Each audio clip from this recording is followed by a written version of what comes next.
Charlie Cullen to start us off on that, and we'll start with Charlie. Charlie?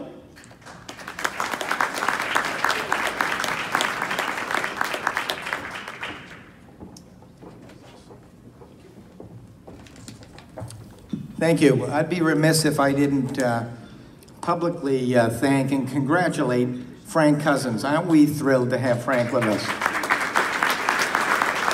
Okay. Well, I think this is the fun part of the night, and it also wraps up the night, so thank you for hanging in there. So just bear with me, as my role is to introduce the person who is going to give the award. So let me read this. I'm pinch hitting for Mary Ann Clancy. As you know, she couldn't be here tonight from this important committee. And so before I introduce the person who will announce the recipient, it is appropriate, I think, to review the history and origin of this award and a little bit about Ed Molin. So in 2004, the Chamber of Commerce decided to establish a Community Leadership Award with Ed Molin in mind. Ed was the first recipient. And we were able to announce to him and the community at that time that the name of the award would from that point forward be known as the Ed Molin Leadership Award, to forever honor Ed's legacy, because his impact in our community personified perfectly what the award would represent. Now, the criteria for the award is that the recipient be from the greater Newburyport area, not necessarily a chamber member, but who has contributed personally to the business community and the community at large over an extended period of time, a person who has displayed a consistent, intangible effort and involvement to improve the community, and who has demonstrated evidence of strong leadership and involvement with civic organizations. Now, it has been very important, and a very important tradition, to keep the identity of our selection secret. And I am not aware of any of the recipients who knew in advance. It's always a great relief when we pull it off. The members of the Molin Committee are our Chair, Mary Ann Clancy, Mark Bailey, Grace Connolly, Scott Eaton, Cindy Johnson, Pat Connolly, our President Frank Cousins, our Chair, Julie Ganong, and myself. But just for one quick second, let me just digress a bit about Ed Molin. Ed came to Newburyport in the 70s looking for a place to establish his business and his family, and we were lucky. Yikes. That was Ed, I think.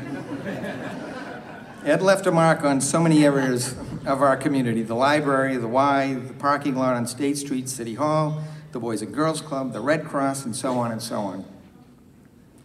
The expansion of the library was one of his proudest moments, and fittingly, the addition, as you know, is named in his honor. Ed's impact on education is legendary. His wife Helen's passion for reading influenced him greatly. He started the Molin Award for Teaching Excellence. He personalized books to first graders. And so many of us old-timers, I'm an old-timer, have fond memories of our friendship with Ed and how he inspired us to give back, not only with our philanthropy, but with our advocacy and volunteerism. So most of you know this, but for those who were not here back in the day, in addition to all of this, and all he did for the civic organizations in our schools, he was mayor, city councilor, and in his later years, he was a member of the school committee.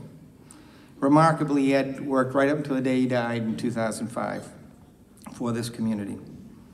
It is said that we have an obligation and a responsibility to leave our community and world better than when we found it, and no one did this better than Ed. So now let's get to the announcement.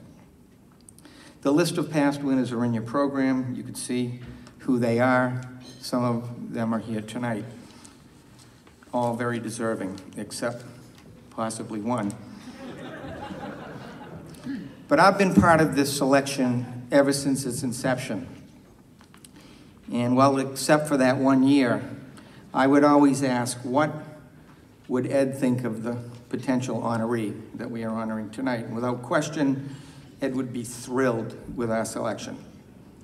So at this time, I would like to invite a very dear friend to the podium who did such a great job last year introducing Wayne that we thought he deserved an encore. So ladies and gentlemen, let's give a warm welcome to one of our past chairs, Scott Eaton, who will again announce this year's recipient of the Ed Molin Community Leadership Award. Scott?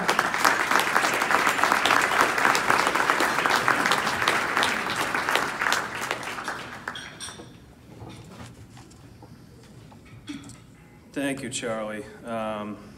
Truly a great award winner. Yes, indeed. Like many of you out here already.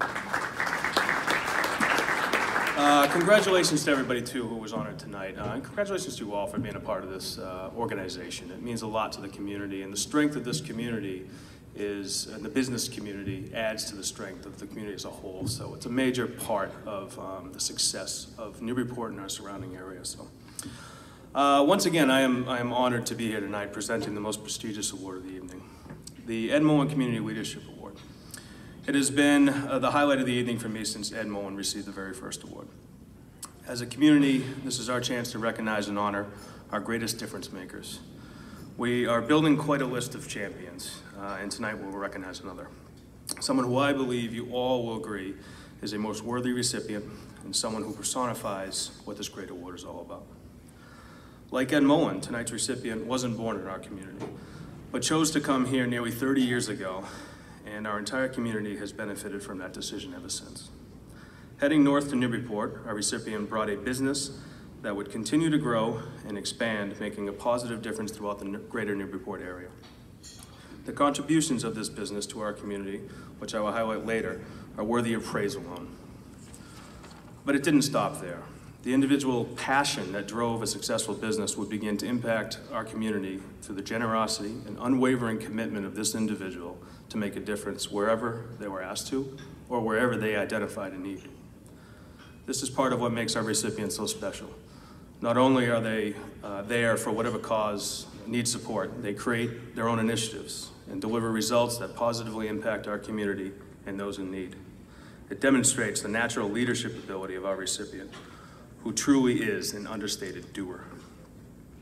Just as the contributions of the business alone are worthy, the philanthropic generosity our community has benefited from throughout the years is worthy of great acknowledgement in itself.